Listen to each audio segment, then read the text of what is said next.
This is Jamie Whiffen, a master YouTube strategist who's helped some of the world's leading creators like Ali Abdaal, Ramsay, and Squibb to create content that has generated hundreds of millions of views. In today's episode, we talk about the metrics that actually matter in YouTube analytics. Click-through rate, ignore it. Okay. Completely ignore it. It is not important.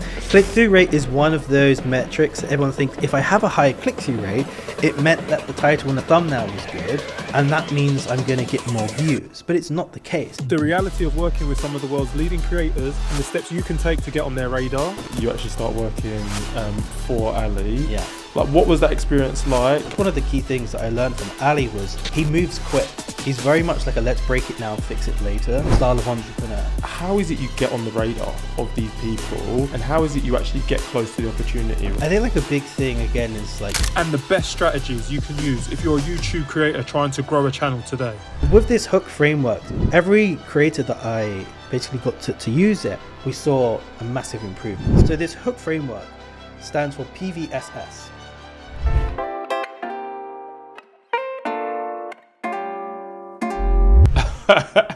Guys, the only way I could describe this might be the most important episode I ever do. How about that for The pressure's on. I already said I was nervous for in-person episode and you're just making it worse. Yeah, guys, today I am joined by one of the world's, not the UK, one of the world's leading YouTube strategists. He's worked with Ali Abdaal. He's worked with Squibb. He's worked with Brian Johnson. He's worked with Ramsay. He's generated hundreds of millions, if not billions of views. The list goes on. And guys, today we're going to talk about how you can become a content creator and the mistakes we are all making. Jamie, how are you doing? Welcome to the show. I'm doing good. I'm excited for this episode. Bro, I've been waiting for this for a long time, and yeah, I'm extremely excited.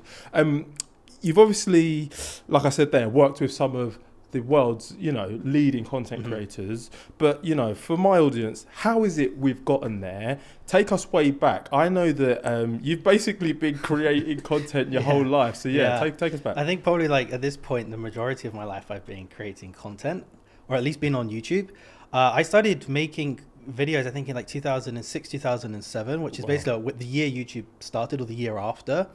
I don't know why my parents let me on the internet that young, but I was on like all the social medias on day one. And YouTube, I used to just spend time, because I don't know, I just liked the process of like filming something. I think I liked movies at the time. And when I was young at that time, I must have been like 11 or 12 years old. Wow. So pretty young. I think nowadays, like, it's quite common to be that age and make videos and things. But back then in like 2007, no one was really doing it. But I used to like magic. I used to like a lot of technology. So I'd spend time doing like online tutorials of like how to make command prompt in Windows 7, play like the Star Wars, like Easter egg, like really random niche things. But it was what allowed me to start learning what software you need to record on a computer, how do you edit. And I was just doing it for fun. And like over time, that just sort of grew, my skills, expanded. And I had a couple of friends at school who started making gaming videos on Minecraft. Yeah. And this was around 2010, I'm going to say. And I was like, that seems like pretty fun. And so I just started making Minecraft videos. And then, 4 or 5 years later, I was like just under 100,000 subscribers, making Minecraft content. I was getting paid for it when I was a teenager. Did you play Minecraft, or were you just creating content around it? I was playing it beforehand, and then I started to make content about it. And that's where I really started to learn about like trend jacking. And so, I noticed... So in Minecraft back then, you could have mods, right? Where you just like bring something that someone else has made into the real game that shouldn't be there. So there was this thing called the SpongeBob mod, where you could have SpongeBob in Minecraft. And I'd make a video showing like, this is what it does. These are the funny things that it does. And I would just interact with it. I think that's got like 1.8 million views now today. And you'd go, okay, so if I show a cartoon character in the thumbnail, it gets more clicks. Because obviously I was a teenager, but my audience were teenagers and kids. So like they see SpongeBob in Minecraft, they're like, what the hell? They click. And then that started with like Regular Show, which was a big Cartoon Network show. Put them in this video. Cartoon Network took it down, which is really annoying. But that got up to 8 million views. So that was probably my biggest like personal video. And like you just start to learn, okay, like this is big. And then I'd start getting into looking ahead at the calendar. Like, okay, the Wolverine movie is coming up this year. Let's do a video on the Wolverine mod just a few months before. 500k views. Wow. And so I just started to learn about like patterns, looking at what's coming up in the calendar, what makes people click.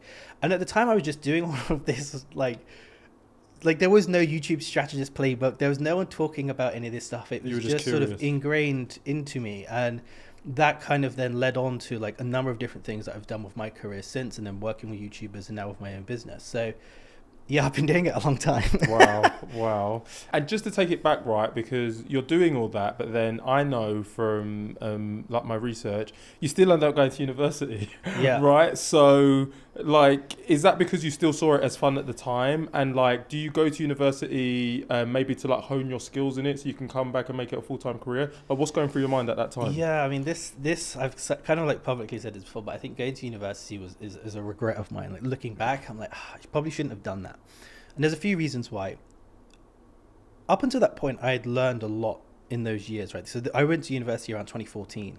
So I'm like 8 years into making content and everything. And the fees have gone up at that point, right? Yeah, I think it was like 9k a year Oh at that my point. God. And I went to university away from London where I lived, so I had to like pay the accommodation fee. So yeah, like everything that I had to pay was like quite expensive. But that wasn't like the big thing for why I regret it. The reason I regret it is the expectations of what I thought I would get there did not match reality. And as a result, I think I missed out on an opportunity that could have been I could have had a completely different life had I stuck with it. Yeah. So I think, like I said, I was around 100,000 subscribers at that time when I went to university, and I didn't have like all of the gaming stuff and the recording and the PC and everything with me to carry on recording. And so there was like me and like 2 other YouTuber friends. We do a lot of collab videos, and we were always around the same sub count. Just fast forward to the end of those 3 years at uni, they were both like over 1 million. Wow. Well, I think one was like 1.5 million, getting great views, making a ton of money, you know, from gaming. And for me, my channel just like plateaued at that point. And it's like I went to university, and I remember in the first week, they were like, this is how you use Photoshop. Oh. And it was like, this is the marquee tool. This is the Magic Wand tool. And it's like, okay, this is kind of basic. I understand that we have to start here because some people might not have done it. But it like just stayed at that level almost for the full 3 years. Okay. And yeah, it just felt like, okay, what would it have been like had I focused on just the gaming channel and building that, because it was getting a lot of momentum around that time. So I got a couple of questions on that. So when you did leave to go to university, how big was the channel? Had it hit like the 90-ish K? Yeah, it was about 80 to 95k. It was around that window. Okay, and then the 2 friends who, you know, you were on a similar trajectory with, you mentioned gaming there. Were they Minecraft centric?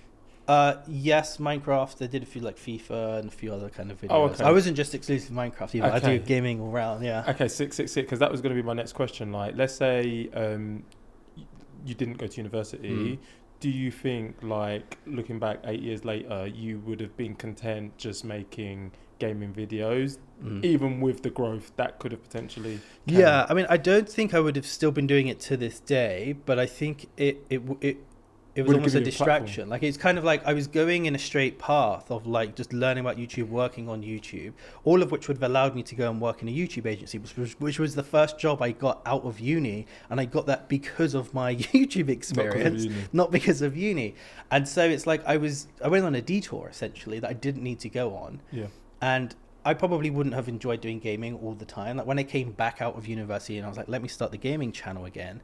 You know, Fortnite was the big game at that time. I tried to play, I didn't like Fortnite. Yeah. I was just like, this is not fun. And so I kind of just stopped making those videos. And then I was like, I'm going to start a new YouTube channel and kind of like figure out what I want to do there.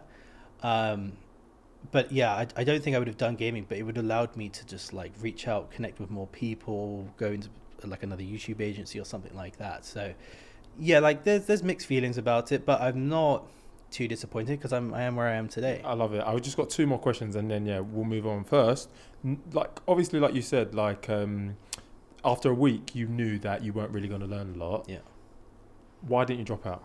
And had you already started monetizing? Well, you know, if anyone who's listening who's from the UK, who went to uni at that time, you know the pressure from the teachers. Yeah. It was like, if you don't go to university, you know, you're gonna end up like homeless. Not to that extreme, but it was kind of like, if you don't do this, you know, you're missing out on this big next step. And they tend to have that when you're leaving secondary schools, that you need to go to sixth form. If you don't go to sixth form, you know, you're going to fail. And it's like, no one cares about GCSEs now. No one cares about A levels. Yeah. No one's ever asked me for that information. But at that time, there's so much pressure on you to just like A stars, and that's got to get you this next step. And I think to a certain extent, like, yes, that is true. Like, the better you do, the easier it is to open up some doors. But depending on the path you want to take, I think, you know, you can get there in different ways. Like, if you want to become a doctor or a lawyer or something, like, yeah, you need to study, you need to go to university and stuff. But if you're like me and you're having fun in the internet world, you can get there in any kind of way that you want. And I think that's like the thing I want to just make clear to people, because I think people, if it's not coming from school, it might still be coming from home pressures and like cultural pressures. And it's like, if you feel like you're onto something good, especially whilst you're young, take the risk and take action now, and you can like figure the rest out. Yeah. All right. So where I want to go next, you mentioned the fact that you come out of uni and you go into a YouTube agency. Like, whilst you're at uni and stuff, like, are you clear on what it is you want to do for a career? And like, how is it this role actually does come about? Yeah, I mean, like, this is the funny thing, is that it's always so obvious in hindsight, like what you should be doing. Yeah. But at the time, I'm like, I'm not sure, because I did digital media degree, which many people call the Mickey Mouse degree, because it's kind of like, it doesn't really give you anything.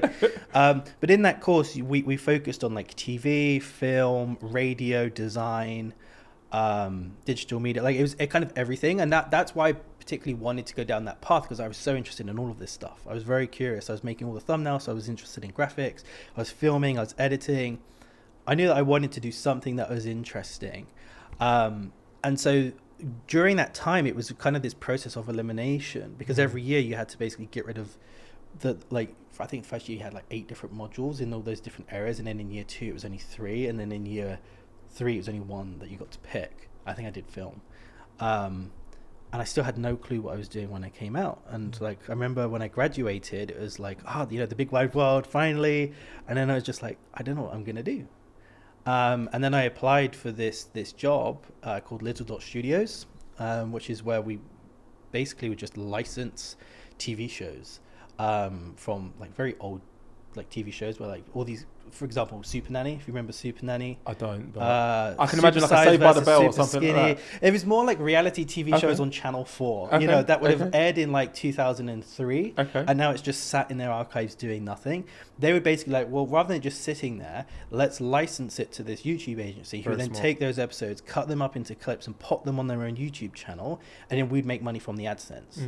So that was what we did. And then we had like these bigger channels where they were called hub channels, which is where it would be like a topic. So I had Only Human, which was like this health kind of channel, which is why we have like Supersized versus Super Skinny, Embarrassing Bodies, you know, these like Channel 4 documentaries. We'd be cutting all of that up and put it on there, get some crazy views.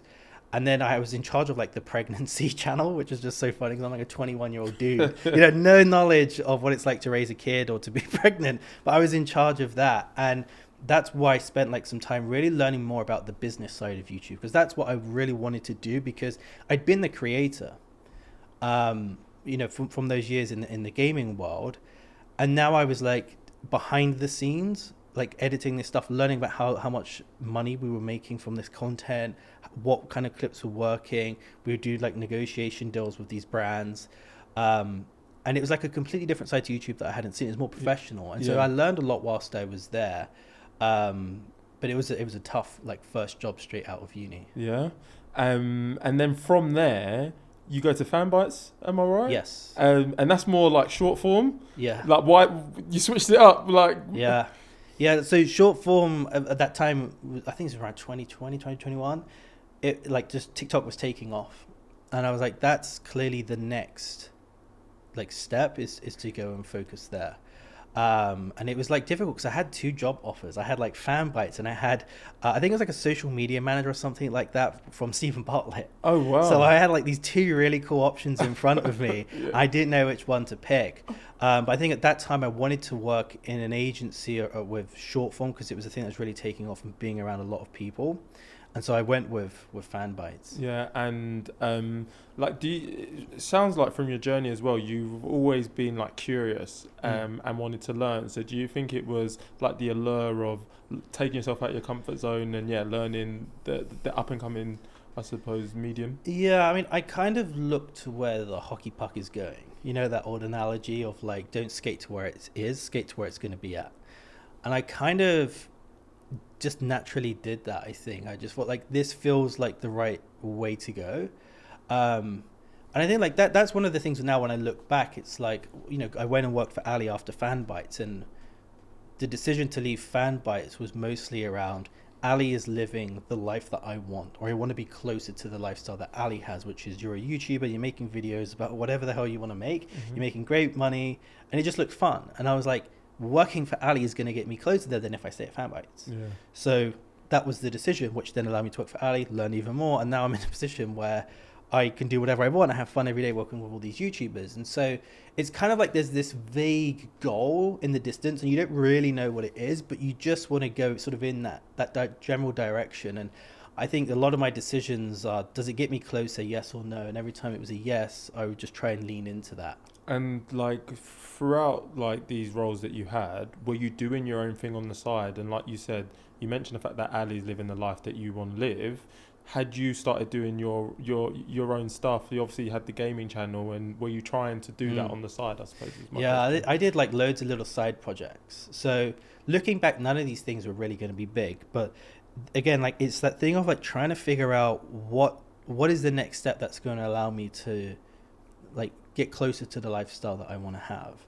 And so I think this is like 2018, like drop shipping was obviously the big thing. So I was consuming all the drop shipping like tutorials, and I learned a lot there, but I wasn't like any good at it. Like I just didn't really know what I was doing. I had an Instagram account. This is all like pre-controversy, by the way, but I was like big fan of Kanye. Yeah. And I made like an Instagram page that was like the quotes of Kanye, like these motivational quotes. And I think I got it to like 35,000 followers in like a month. Just really took it off, and I did a lot of cool graphic design there. That was one of the things that Stephen Bartlett really liked when I sort of applied to work with him. And that was like a cool process where then I took some of the drop shipping knowledge that I had, and I made these like Kanye hats, you know, the bear, they're on like the front of the hat, and I like started to sell some of them. But in that process, I started to learn a lot again about business and kind of like, how do you get viewers or followers to actually pay for something? And like looking back, like none of these things were ever going to be big. Like Tim, you know, the founder of Fanbytes, like he'd always look at it and kind of give me tips on like, you should sell socks as well, and like do all of these things. But it just felt like a very big task for me to do whilst working a full-time job. Like I just didn't feel like I was able to actually move the needle in the ways that I wanted to.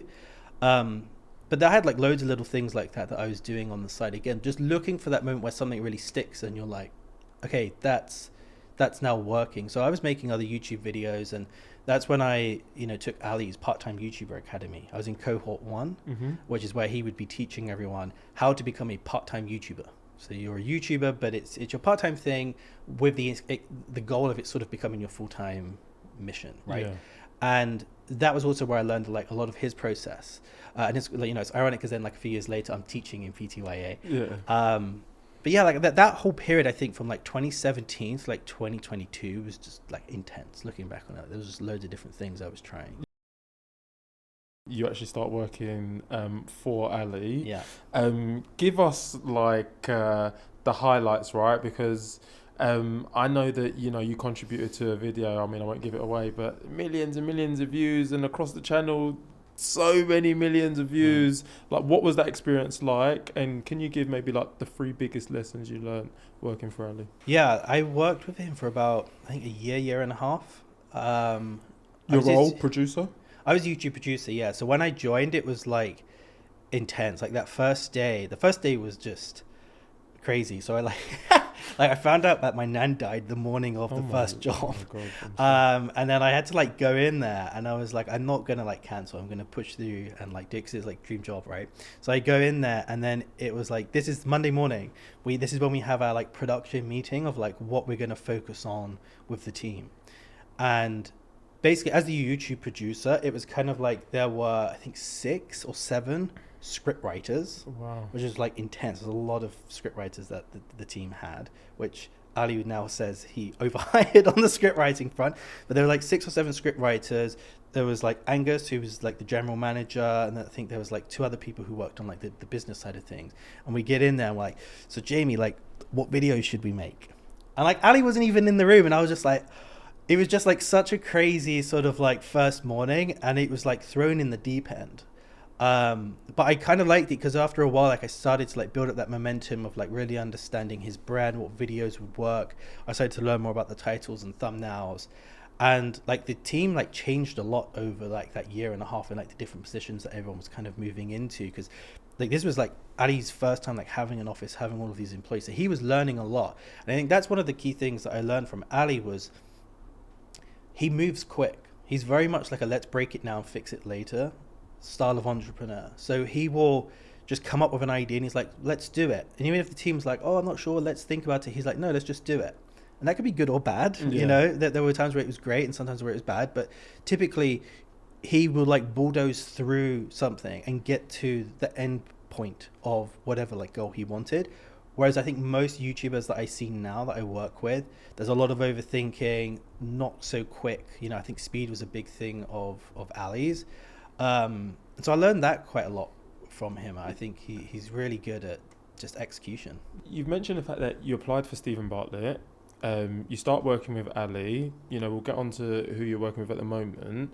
Like, how is it you get on the radar of these people, and how is it you actually get close to the opportunity, right? Mm-hmm. Because sometimes, you know, I've actually thought about, like Tim Armu as an example, like with some of the stuff he's doing. I'm like, I'm going to follow him and like, I'm going to know where the next opportunity is. And, and like, I'm just like, maybe it's because my finger isn't on the pulse as much. Like, how is it you actually get in front of these people if you want to create and work with these people? Mm-hmm. I think like the big thing again is like you're looking at Tim today when everyone knows about him and he's really focusing on his personal brand.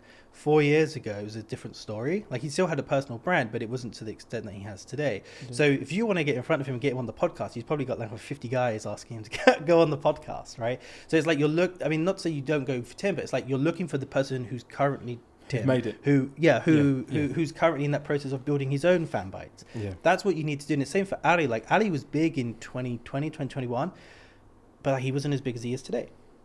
And so it's kind of like identifying who you think has talent and being like, this is someone that I want to interview. And then you just DM them because like it's like way less crowded when they're smaller. So it's easier to break through the noise. And how is it you go about identifying who has talent then? Yeah, it's a good question. You know, I think for me now it's an intuition sort of thing, only just because I've been around these people for a while. And there's different types of entrepreneurs as well, because I work with a lot of entrepreneurs, and there's some who are like way overwhelmed and a lot of the team is holding them up. And then you see others where you can tell that they're the leader. You know, there's that meme, I forget what it looks like. It's kind of like the leader at the front pulling and all the other employees are behind like pushing this big boulder. And then you have other entrepreneurs, which is like they're pointing, hey, everyone keep pushing this boulder, and the employees are the ones struggling, but the leader is not at the front. I think like that's the difference that I see in a lot of entrepreneurs, especially on the YouTube front, like who has a successful business and who doesn't. I think over time you just see these character traits, how they speak, how they present themselves. You know, if they're very direct, they're just, these are kind of like the character traits that I think you notice after a while. I love it. And then that kind of brings us into now, right? So you mentioned the fact that you worked with Ali for a year. After that, you kind of break out and you start doing your own consulting, like you say, to entrepreneurs and people who are trying to create content. Let the consultancy begin. I suppose, like, my first question, right? Like, and I'm going to split it into 2 parts. Yeah. What is the biggest mistake you see small creators make? That's going to be part 1. And then part 2, what is the biggest mistake you see established creators who are trying to like break for a plateau make? Okay, this is going to be in depth because there's a lot to talk about. So with the small creators, I think there's a lot of mistakes that they make, but I think the biggest one is they don't really have a goal. They don't exactly know why they're making content. And so, on my website, I have like book a free 15-minute channel audit call with me. And I help people on those calls, and I'd like sell them like consulting.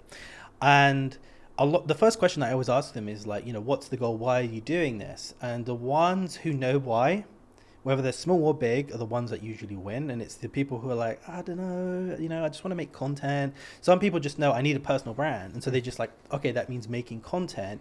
And then they don't really know what they're doing. And so like the topics are all over the place. They aren't giving it the time that it needs. A lot of people just think you make 3-4 videos and suddenly you're huge. So you got to have the patience. But I think the big thing is like going from the exploration phase and then kind of committing to something. And like for me, that exploration phase was like the 2006 to 2009 kind of window where I was just making videos of what I found fun. And that's when I was developing those skills that allowed me to execute in the gaming niche that actually got me the results. And so I think for most people, it's like, okay, if you make a photography video, that's cool. You make a cooking video, that's cool. You make a vlog, that's cool. But like, you're making content for different audiences, and you're not sticking to like, I make content for, busy professionals aged 18 to 35 that live in the UK that have these particular problems and these aspirations. And I'm going to use my unfair advantages and my experiences to help them get to whatever their transformation is. No one's thinking about that when they're in those early stages. It's like, I just want to make videos. And like, that's okay. But then take the pressure off yourself to suddenly, why haven't I hit, 1 million subs or something? And it's like, if you don't know what the goal is, how can you hit the target? Yeah. I love that. So what you're saying there about like knowing your audience, it's like avatar building, right? Yeah. And I'm still trying to figure this out. To somebody who is trying to build the right avatar, like, how do you go about doing that, right? Because for me, as soon as I start building it, I try and cater for everyone again. So I don't actually build the avatar. Oh, look, it's everyone. Yeah. So like, how do you actually... like you mentioned like busy professional there. Like, how do I get specific and drill down? Well, you're in the exploration phase. I think before we started, you said you've done like 83 episodes, was it? So this is 87. 87. Okay. 87. I mean, like you've done the reps. Right, you got this great studio. This is probably a night and day difference compared to like episode 1 to 10. You're probably much better on camera. Definitely. Right, you've done the hard part. This is like the stage that I was in when I was just like learning how to edit and make thumbnails and stuff. You've done it, but now I would say like look at the conversations that you enjoyed the most and that people already said that was your best episode yet. Kind of like write those down and see if there are any patterns. Like, is it a similar topic? Is it a similar type of guest? Figure out what that is, and what it also an important point is. Do you enjoy making that content? Of course. Which a lot of people don't do. Like, this thing works, but I don't enjoy it. And it's like, well, don't go down that path then, because you're not going to stick with it. Once you know what those things are, I would suggest like you niche down into that particular topic for a period of time. Okay, so there's nothing wrong with trying to have a podcast that anyone would watch. If you look at a lot of the big podcasts now, we continue to use Stephen Bartlett, right? So you've been speaking about him. He makes a lot of different content for everyone, right? And you kind of like pick and choose what type of topics you're interested in when you look at his channel page, or what the algorithm knows you're interested in and shows you. But he didn't start that way. He was Diary of a CEO. I don't know how many people have been sticking around listening to his podcast, but like back in the day, there were no guests. Yeah. It was like every Friday, it was Stephen being like, this is what I did in the business this week. And he would like basically go, we had to fire this person.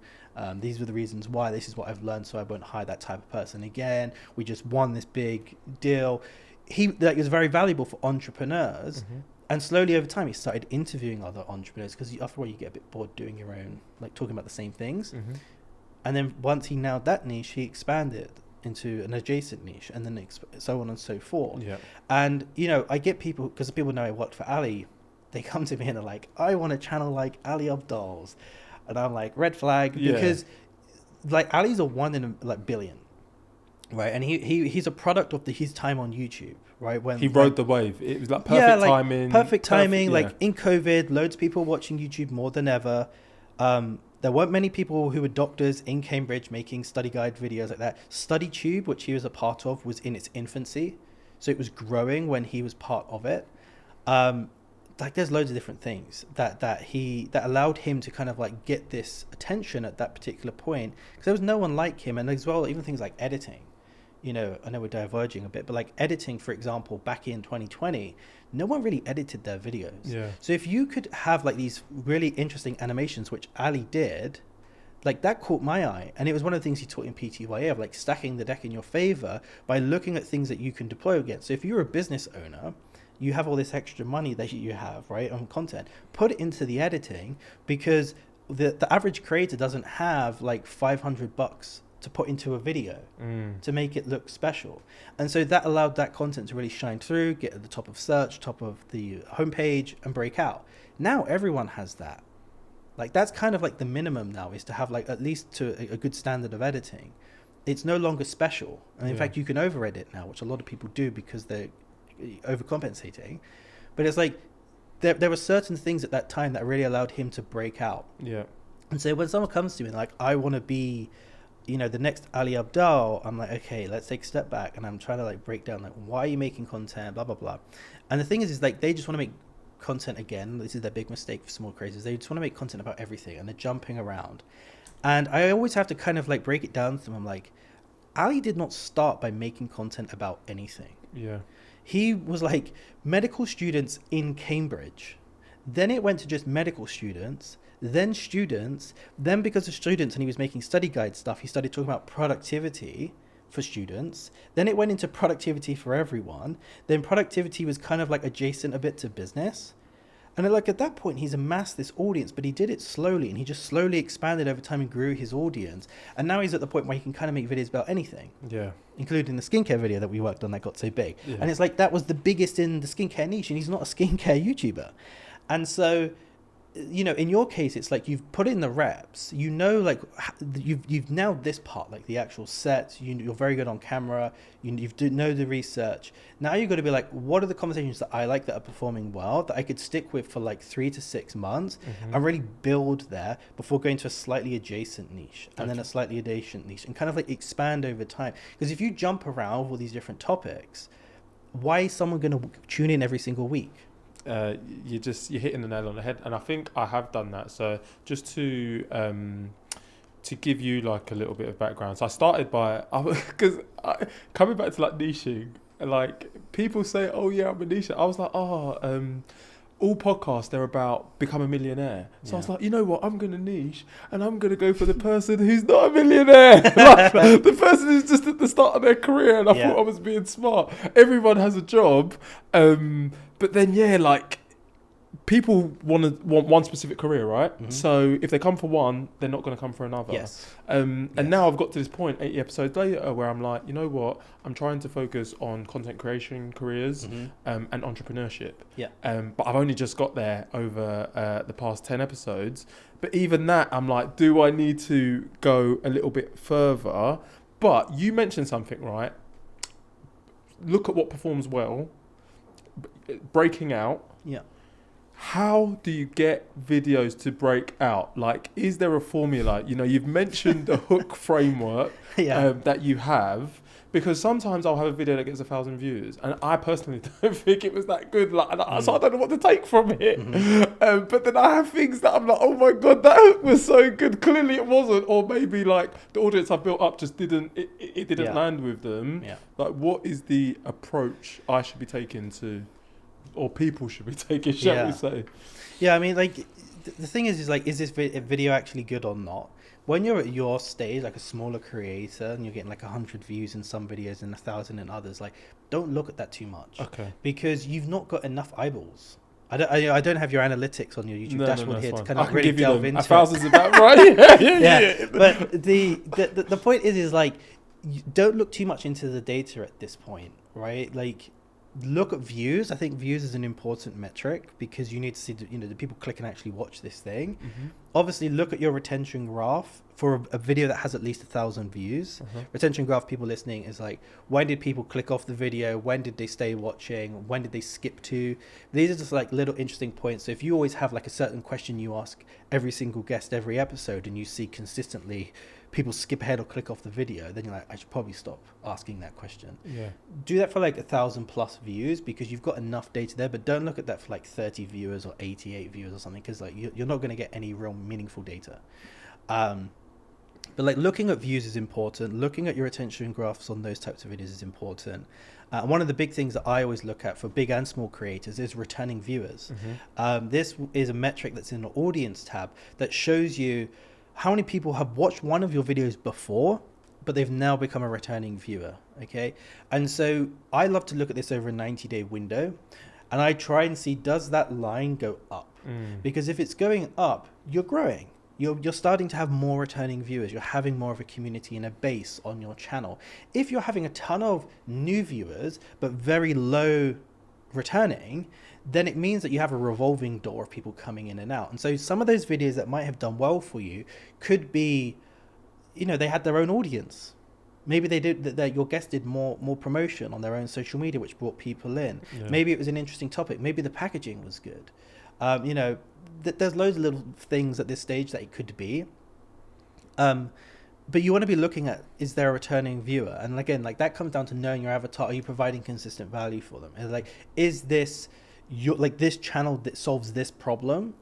And like, there's all these conversations about solving that problem. Yeah. Now I'm more likely to binge watch. And so that's when you see the returning viewers go up. And like I've spoken about this on other podcasts, but like when I first started working with Simon Squibb, Simon's very big on short form.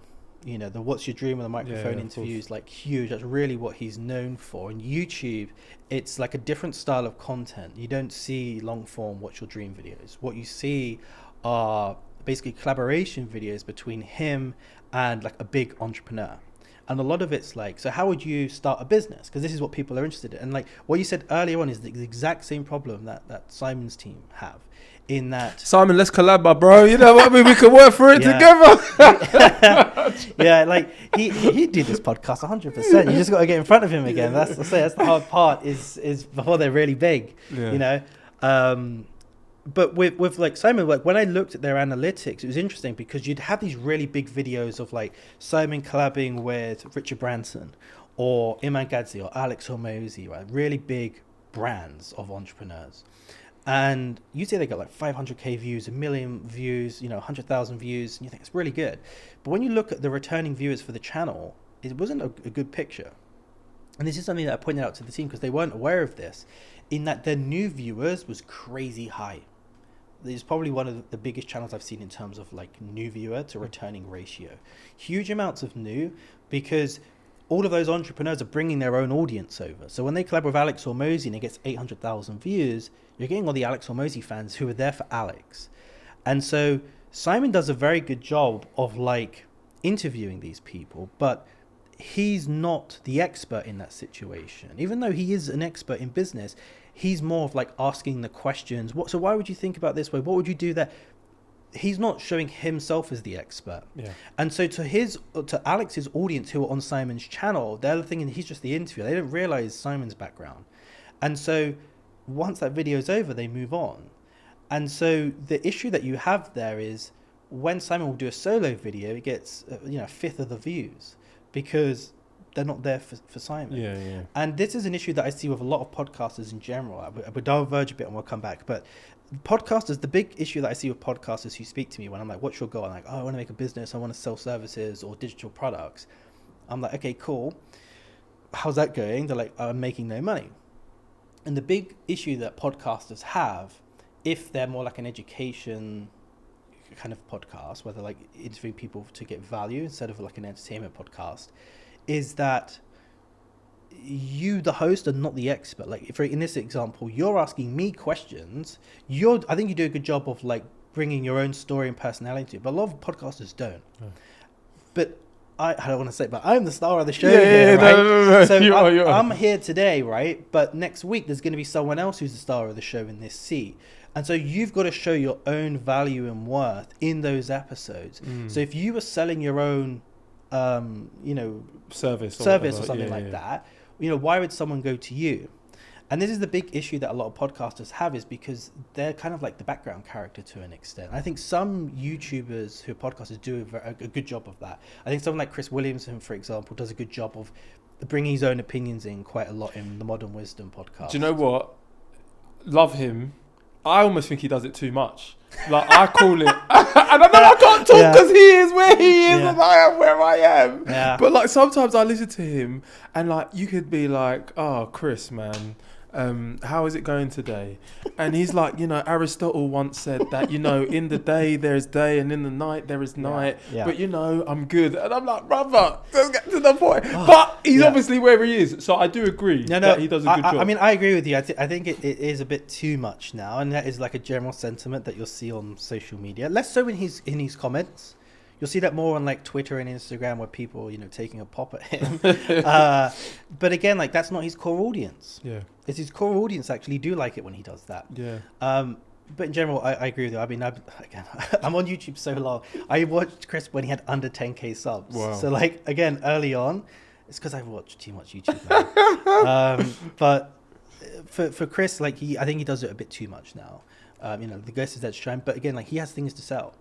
And that's why he's able to do his stage shows around the world where he is the star of the show, where he'll sit there and talk about, modern dating and like the dynamics of society and like all these sort of topics that he talks about. Yeah. And he's able to do that because he does that on his own podcast. Yeah, I've got so many questions. You mentioned like you need to like create an unfair advantage. Yeah. For me, like if I'm trying to inspire people to find careers by talking to, specialists and people that have been there, how is it I can create my unfair advantage? Or how is it somebody who is doing an interview style podcast where you're getting the guest, how is it that you can have that authority, I suppose? So unfair advantage. So I want to question again on like the authority, just so I understand. But on the unfair advantage, like there's a lot of different ways that you can approach that. There's this great book about unfair advantages.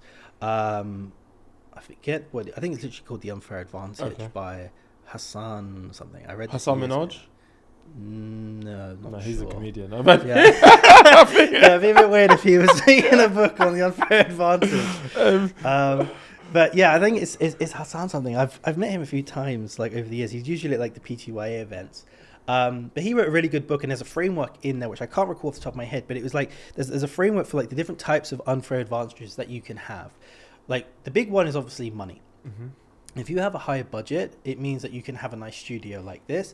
This is one of your unfair advantages, is that you're here in a nice studio compared to someone who's doing it on Zoom or they're kind of like in their house. This looks way more professional. It means that the guest also has better clips to cut up to put on social media, so it benefits me. So that's an unfair advantage that you have over someone else who doesn't have those things. You can think, how else could I use money? All right, and there could be other ways that you could do this. Maybe you pour more money into clipping. And so you have multiple accounts on Instagram that are pushing your content out. Wife, if you're watching right now, just turn it off because they need more money being spent on mine to get divorced. You know what I'm saying? No, I'm joking. Continue. I mean, like I said, but if you can't afford the money, right, then there's someone else who can. They have that unfair advantage over you. Very true. Right, so that's one thing. Another thing that you have is location. Right, you're in central London, which is easy to get to for a lot of people. You're going to have even international guests who are constantly flying into London that you could potentially speak to, especially as the podcast grows. It's going to be easier to get them on. That's an unfair advantage that you have over someone who's in like Yorkshire, for example. Like your networking, like we met at the Creator Leaders event, right? Very true. Again, if you weren't living in London, you probably wouldn't have gone to that event, wouldn't have had this conversation, and maybe many others. So like there are all these little things that you can look at, your own like background as well. Like what have you done that you can bring into it? If you look at someone like Chris again, like his unfair advantage was that he was on Love Island. That was like a unique angle that he could have. I forget how he phrases it, but it's like playboy to like intellectual thinker or something like that. Crazy turnaround. And it's like that's an interesting thing because not many people have done that. And so you always want to look at like what's your unfair advantage. Like for Simon, it was like moving to Hong Kong, building that huge business and selling it. There are all these things that make someone more interesting and more likely to listen to you. And so they can be tiny little things and they can be huge things. But again, like I don't know what the framework is off the top of my head. That's fine. But take a look at that book. Even if you just Google it, it will tell you all the different unfair advantages that people typically have. But like you need to kind of like work out what are those things and then how can you use them. If you're not using them, you're not using it to your advantage, right? So you've got to use it as much as you can. And then my next question, you mentioned packaging, right? What goes into a good package, right? Because I feel like, you know, like you, I've tried to be a student of YouTube. I follow people like, there's a guy called Callum Johnson, there's Savvy Wallet, there's My First Million, obviously Stephen Bartlett, Chris Williamson, and I look at their thumbnails, or even like, what's his name, Jay Shetty or whatever, and I'm like, oh, if I just take that thumbnail title, this is gonna pop. I use the exact same title, or and I'm like, but I'm not them. So no, it's not. And sometimes I look at my impressions, and I'm like, why are the impressions so low? Because the click-through rate's actually very high. Okay. How is it you go about increasing impressions? And maybe like my packaging just isn't good. Okay, yeah, this is good because, so let's start with click-through rate. Click-through rate, ignore it. Okay. Completely ignore it. It is not important. Click-through rate is one of those metrics that everyone thinks, if I have a high click-through rate, it meant that the title and the thumbnail was good, and that means I'm going to get more views. But it's not the case. Some of the biggest videos that I know that have millions of views, their click-through rate is like 3%. But that's because the impressions is sky high, right? So in other words, the better a video does, the more YouTube pushes it to more people, which means your impressions increase, which means that your click-through rate goes down, right? And click-through rate can go down because you're getting a colder audience. Yeah. So it's easy to get high click-through rate with your core audience. But again, for most people, their core audience is like 50 viewers. Yeah. And it's like, what we really want is 100,000 viewers. And so to do that, you got to get way more impressions. Even if it was like a 1% click-through rate on 1 million impressions, that's your 100,000 I received that. I received that. I need that. No, but I'm like, that's what I'm calling. Yeah. Because so what do I need to do to increase the impressions? I mean, that's a loaded question. There's loads of different things, right? The big one is obviously like nailing down what you are making content about, like what we've already spoken about. Nailing that down, because you do that, you're able to build fans. That's going to mean that every impression that you get of that fan, they're likely to click because they enjoy your content, right? Think of your favorite YouTuber. You click their video every time there's a new video because you enjoyed the past experiences. And so that's why I always say like returning viewers is a super important metric to look at, because if they enjoyed video A, they're likely to click on video B. Yeah. And if they clicked on video B, they're likely to click on video C. But if they had a poor experience with video A, then unlikely to click on video B. So this is why it's important to like focus on improving the actual content. I think you're there. Now it might be time to focus on like the packaging. So like what issues do you have with your titles? What kind of thumbnails are you making that get people to click? And again, like a lot of that comes down to like the topic and idea selection. In your case, it's like, who are you actually interviewing and what topics will you cover? Yeah. Right. It's a bit harder, I think, for a podcaster than a talking head YouTuber, because they get to just come up with the idea that they want to make, whereas you've got to find someone to have a conversation with. Yeah. Unless you start doing solo episodes. Maybe.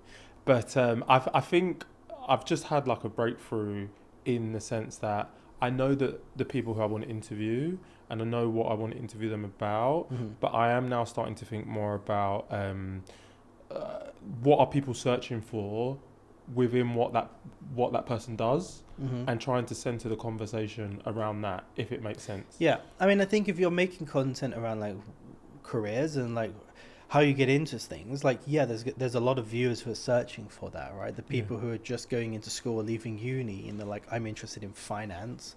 Like, what would a finance career look like, or what would a law career look like? They're likely to search for those things. Yeah.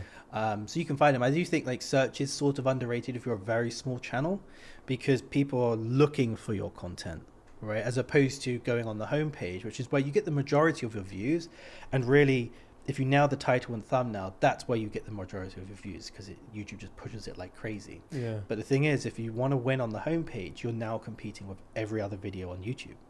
And so you got to have really good titles or thumbnails, otherwise they're going to pick someone else's content. Yeah. Whereas search, it's different. You've got like 100 videos in search that you're competing with. It's not as hard to become the top one in terms of like an interesting title and thumbnail. Yeah. But you're at the beck and call of how many people per month are searching for that subject. Yeah. Especially if you're making like a how to break into finance podcast episode, where you're talking to someone like a recruiter for finance jobs, might be really valuable. But you might find that you only get those big spikes every like September when people have like graduated and they're looking for those jobs. Exactly.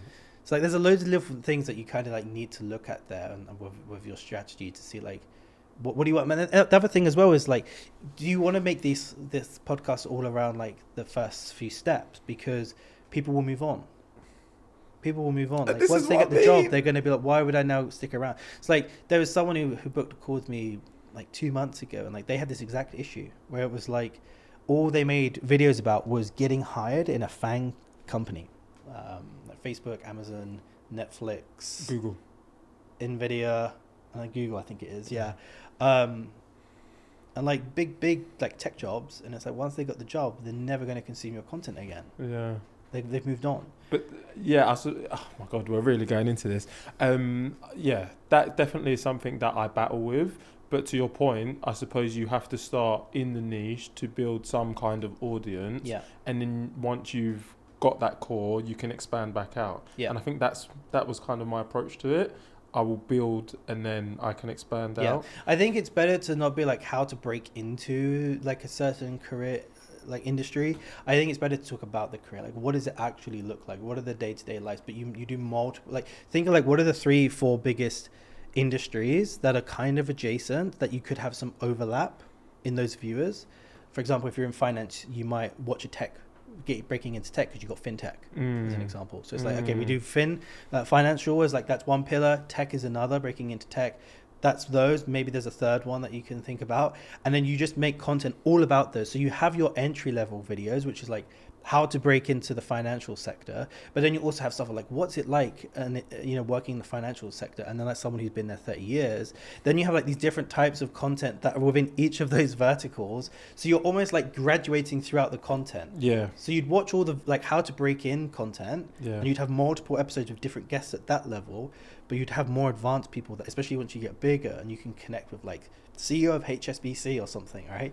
You can get them on the podcast. They're going to be talking about more in-depth things, which they will graduate. The person who's on day one is unlikely to watch that. But if they start, they're going to eventually go down. Think of like a totem pole, Jamie, this is why I got you on, bro. This is why I got you on. And to the listener, come through the journey with me. And if you haven't done it already, subscribe. Because what am I doing?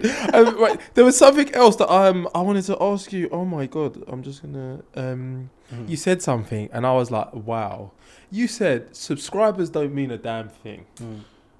Can you just elaborate on that? Because I think people always care about the follower count, the subscriber count, the this, the that. Why do subscribers not count? Subscribers used to mean something, right? Go back 10 years, there was no homepage like algorithm really. You had your subscription feed. And so when you subscribe to someone, you're genuinely subscribing to them because that video was going to be served to you on the homepage. YouTube has now got rid of that and replaced it with the homepage, which is where you get served videos from people who have subscribed and people who haven't subscribed. Also, you haven't subscribed to them. And that's because YouTube's algorithm works by basically pulling videos towards the viewer that they think that they're interested in. And the algorithm changes. Like if it sees that you watch longer videos on the weekend, for example, it won't show you it on a Tuesday. It will only show you it on a weekend.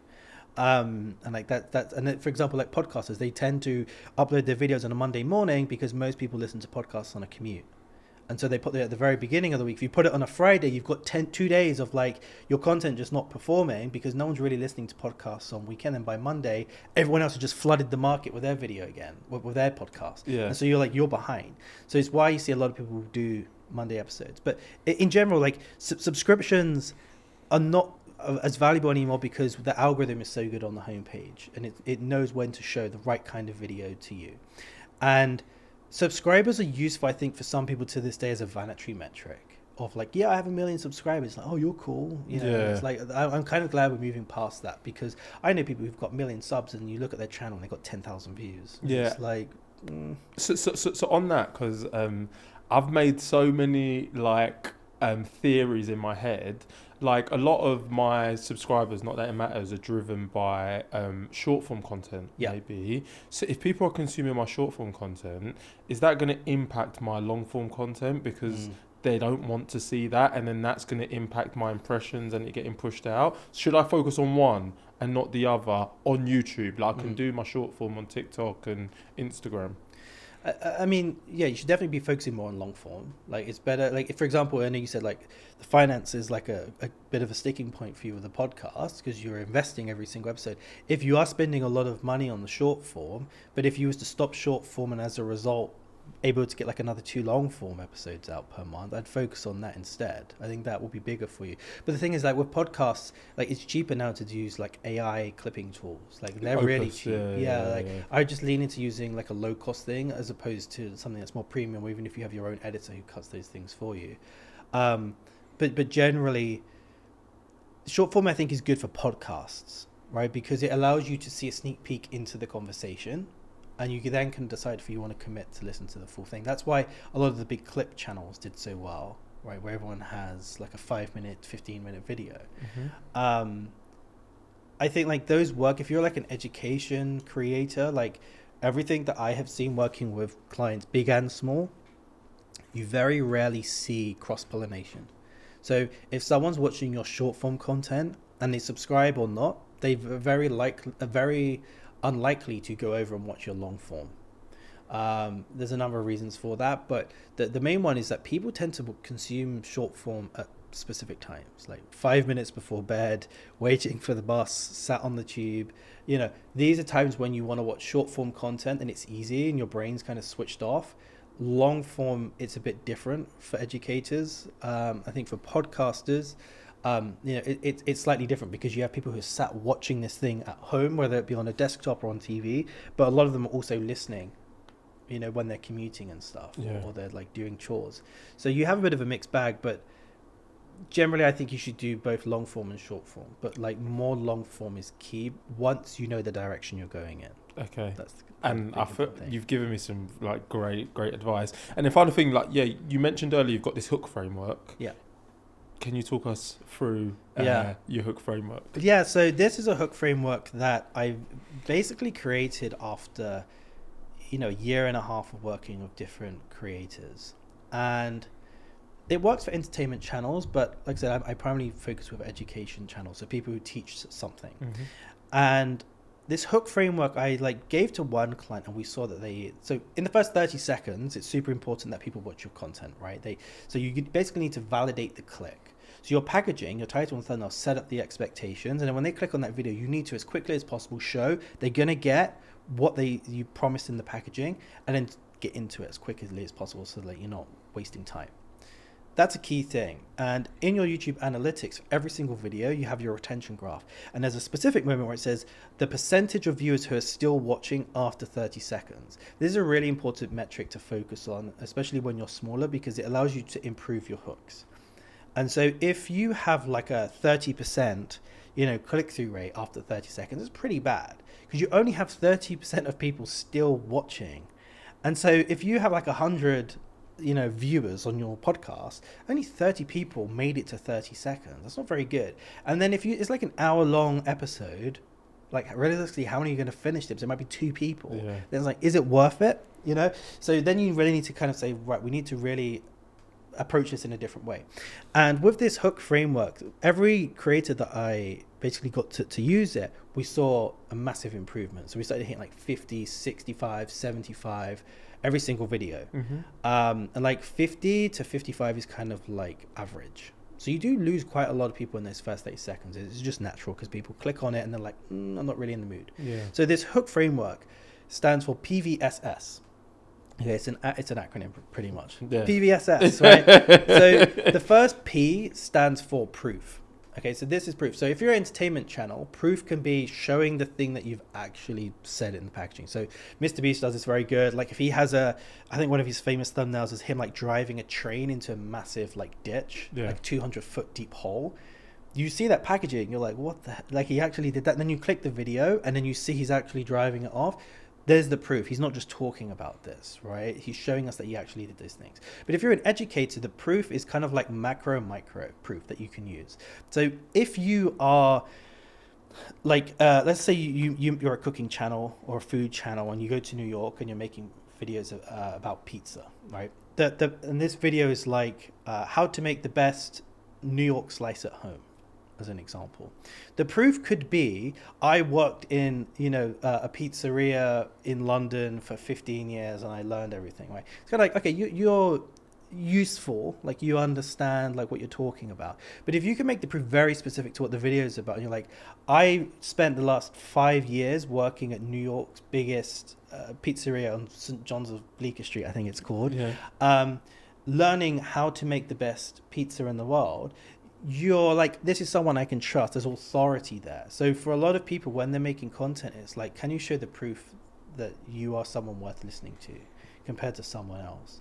After that, it goes into the value of the video, what they're actually going to get. So why it's worth their time. And then the next S is structure. So like, these are the 3 things we're going to cover, or this is my blueprint, this is my roadmap, these are the 3 pillars, whatever it is that kind of makes people say, oh, okay, I know what I'm going to get. And then the last S is optional, which is stakes. So sometimes I include this, sometimes I don't. It depends on the length and if it's needed. But the stakes of like, if you don't do these things, you're going to stay in the current position pretty much.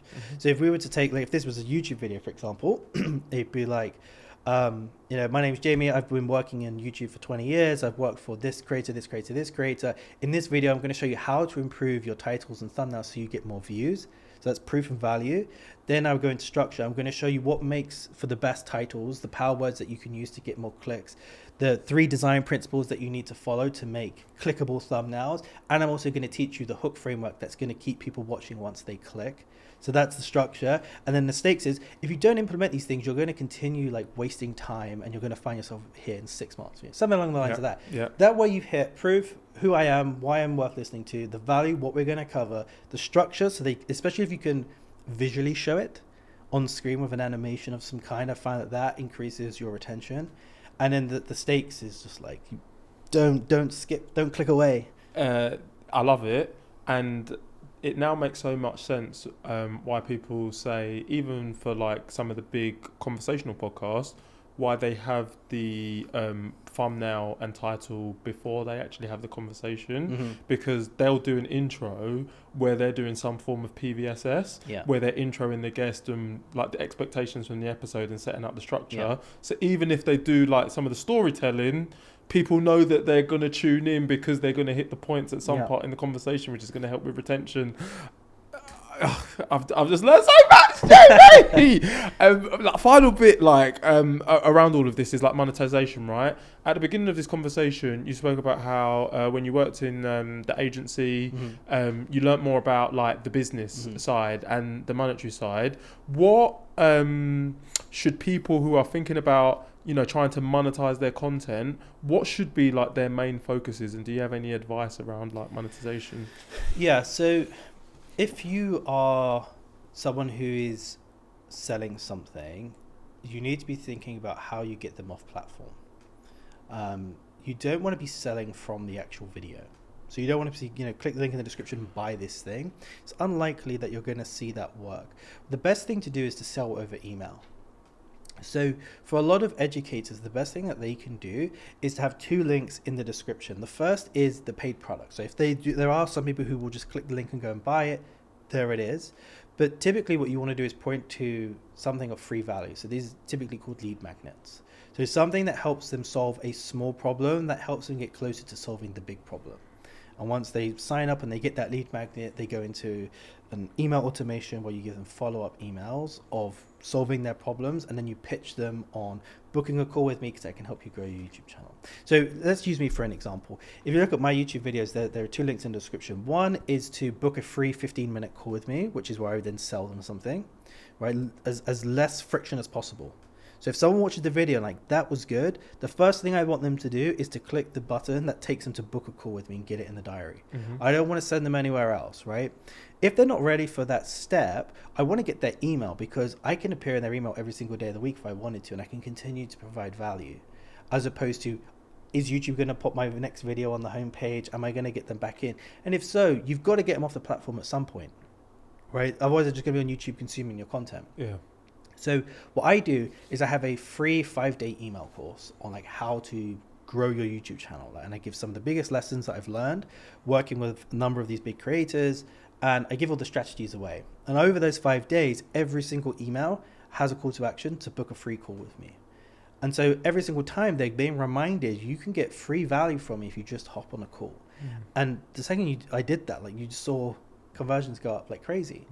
Wow. And so for a lot of people, you need to be thinking about that. Like, when some of the mistakes that I see from smaller creators is you open their description and it's like this long. It's super long. It has like all of the other social medias. Like, why are you telling people to go from YouTube to Instagram or Snapchat or Twitter? Why are you making them go from one social media to another? It's like you're staring into my soul.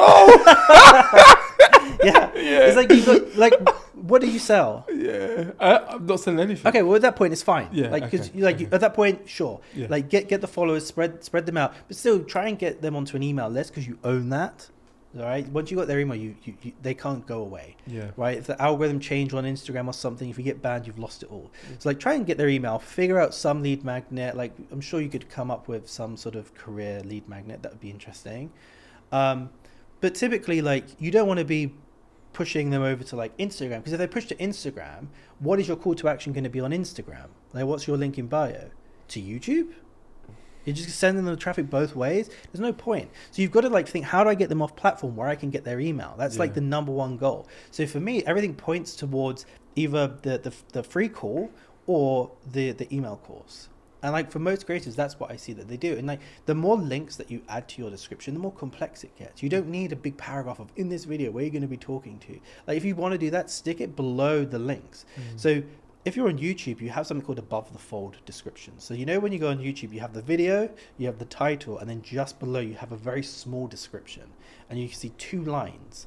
Those 2 lines are where you want to be putting your links. When you click to open like the description, that's when you see everything, right? There you can put like the like description of what the video is about if you want, but typically no other links. Yeah. But you want it above the fold, and you want to have a pinned comment. And do you feel like And call to actions in the video as well.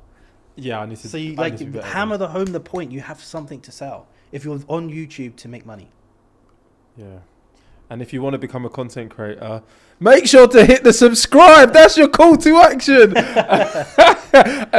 Like, just on that as well, do you feel like people are too centered around like AdSense as well, when you actually don't actually make that much from it? Oh, it depends. Okay. It depends. It depends your niche, because there are some creators that I've worked with that make nuts money because from AdSense. Like one of my clients, he's Amazon principal engineer, makes a lot of money from AdSense just because there's not many people who are making that type of content. And even sponsorships are very, very lucrative for him, because his audience are people who want to get into FANG companies. And so, like, for example, if you're one of these students and you want to, you know, get into FANG and you're studying, the book's like $450 in America for like one book. So then you can go buy 10 books. It's a lot of money. Yeah. Right? In the UK, we don't kind of think about those things, but in America, it's super expensive. And so there's a lot of money to be made from those types of students. So if you're like in that niche, you can make a lot. Like, I think the biggest video I ever saw made like $250,000. And that was in how to make a website.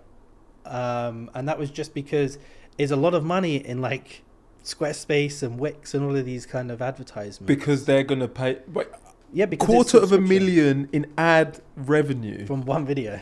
Not including sponsorships and things like that. How big do you have to be? Obviously, it's like 1,000 to monetize. In terms of like securing sponsorship, can you be like as little as having like 1,000 like committed audience? Yeah, I think they're called like nano influencers. That's okay. Yeah. So it's like you're small enough that you could maybe get like 1 or 2 conversions. But the money's obviously not as good as it compared to if you were a bigger creator. You don't have as much leverage to negotiate. But I always say, like, if you're a small creator and you're there to make money, stop worrying about AdSense and sponsorships. Sell your own stuff. Yeah. The audience have a connection with you. You're the person that they get more likely to buy from. And like, there are some creators who come to me like, oh my God, I got like $5,000 for this sponsorship. And I'm like, that's good. Like, I'm not taking that away from them. But it's like, if they're coming back the next month to pay you $5,000 again, they probably just made double that from your own audience. They're making money off your own audience.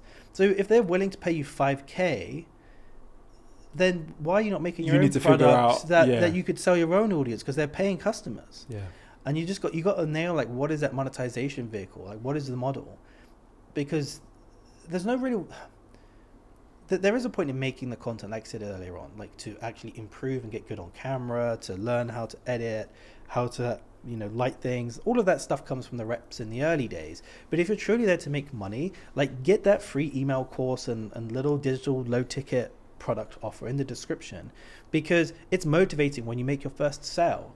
And it's important that all of the traffic that you're getting on your videos, you are taking them off platform and getting their newsletters. Like right now, you don't have a product to sell, but it will take you like an afternoon to whip up an email automation for a free course. So now if anyone's here today, like you should think about doing this. If anyone's here today watching this, before you launch this episode, you should have a free automation like email list, email course. Because let's say this video blows up and you get 50,000 views on this. You're not getting those 50,000 people back again. They're gone. So it's like, please come back. Yeah, they're gone, right? And it's the truth in that like people will be going. It's hard to get them to come back all the time. Yeah. And so you need to like get those emails now. Don't wait until you're bigger. A lot of people are like, oh, I'll grow my audience, then I'll have the product, or then I'll get the email course. Yeah. And at that point, it's a bit late. Like, just do it from day one. I love it. Final thing I want to discuss, right? You've obviously done it from all angles. You've worked at the agency. You've worked with the biggest creators. You've done your own thing. Mm-hmm. To somebody who wants to get into content creation, like, I suppose, what is your advice for building a viable career, right? You mentioned there, should they be doing it for themselves? Like, what's the benefit of actually working with the bigger creator? Like, what should be the takeaway? So this is someone like myself when I was 21 after uni, like that kind of person. Yeah, I mean, I think the first thing is like, do this as a hobby. Like, just start picking up a camera, learning about this space. Even if you don't do it, just like consume the content. Like you'll start to pick things up through osmosis. But the biggest thing is just like getting that first opportunity and like don't go for the big creator, just try and go and work in an agency or kind of any job where you get one step closer.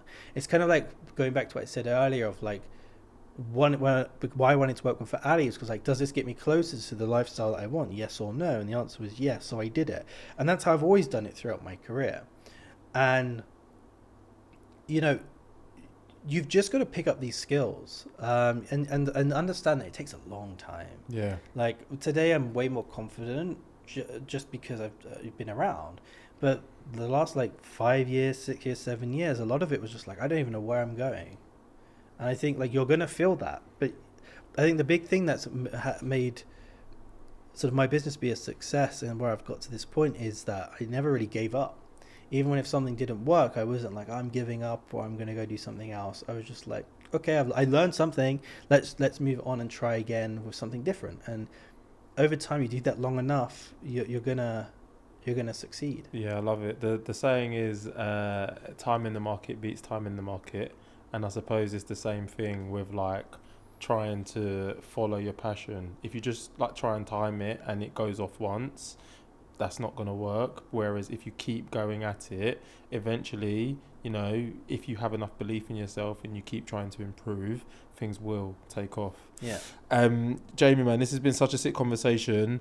Last thing, like I always ask my guests, like you've already kind of given yourself, 21-year-old Jamie advice, but knowing everything you know now, like what advice would you actually give to your younger self?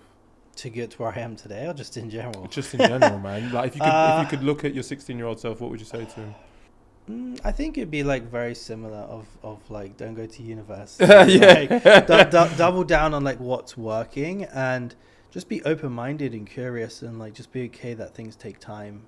And just work hard. Like, I think that's the big thing. Like, a lot of my early 20s, I sacrificed. Like, this is the crazy thing, right?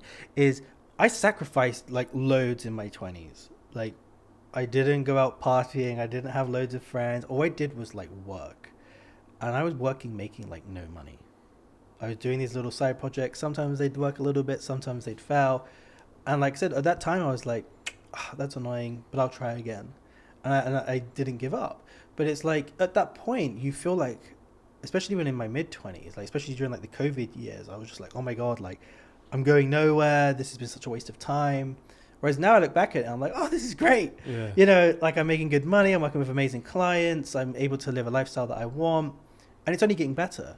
But it's like, if you'd asked me even like 4 or 5 years ago, do you think you're going to be there? But I have no clue. And so a lot of times it's lonely, you're sacrificing, and it could never pay off.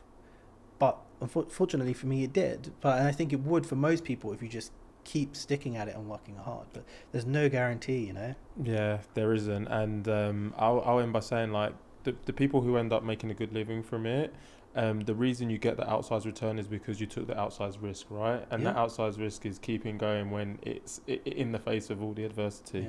Yeah. But Jamie, man, this has been so sick. I'm really looking forward to releasing this. I'm going to set up that email newsletter. Yeah. But where can people find you and learn more about what you do? Yeah, so if you want to book a call with me so where I can help you with your YouTube channel, there'll be a link in the description. I'm sure. Use code BUYER10. Even though it's free, I'm going to get some money from it. yeah, I'll give you the affiliate link. Yeah. Don't worry. Yeah, so if you want to go there, you can book a free 15-minute call with me and I can help you with some pointers on your channel. But if you're not ready for that, as I said, I do have a free email course at startgettingviews.com. Yep. You can head there. It's 5 days. It's free emails. You'll get one a day. And I'll show you how I got, you know, the strategies from Ali, for Brian Johnson, for Simon Squibb, for a few others.